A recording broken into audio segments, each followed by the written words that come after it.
అయితే చాలామంది చదువుకున్న వాళ్ళు ఇప్పటికీ సుభాష్ చంద్రబోస్ గారిని బాగా ఇష్టపడుతూ ఉంటారు. రీజన్ ఏంటి? భగత్ సింగ్ తర్వాత భగత్ సింగ్ లాంటి ఎవరైనా పుట్టారు అంటే అది సుభాష్. 1941లో he was under house arrest. Britishers ఆయనని హౌస్ అరెస్ట్లో పెట్టారు. కాల్కటా నుంచి ఆఫ్ఘనిస్తాన్కి వెళ్ళారు. ఆఫ్ఘనిస్తాన్ నుంచి సోవియట్కి వెళ్ళాడు, ఇప్పట్లో రష్యా. రష్యా నుంచి ఇటలీకి వెళ్ళారు.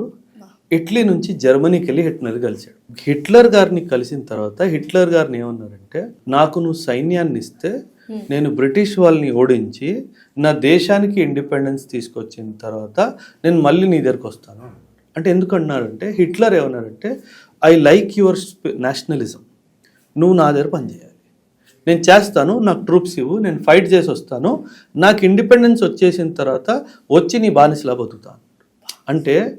తను హిట్లర్ దాన్ని అడుగుతాడు, అదేంటి నీ దేశం ఇండిపెండెన్స్ అయిపోయిన తర్వాత నేను అక్కడే ఉండి పరిపాలిస్తాను అని అనాలి కానీ నువ్వు వచ్చేస్తా అంటున్నావు అంటే.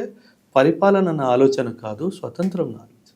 అండ్ మనకు స్వతంత్రం వచ్చిన తర్వాత ఈ భూమి మీద అడుగు పెట్టలేదు. తైవాన్లో ఒక ఎయిర్ క్రాష్లో చనిపోయారు అని ఒక రిపోర్ట్. కానీ చాలామంది చెప్తారు ఆయన తర్వాత he would have gone to Germany.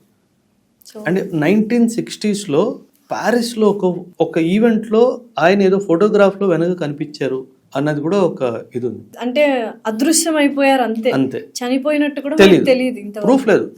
Subhash Chandrabose గారి మరణము biggest mystery in the modern world history.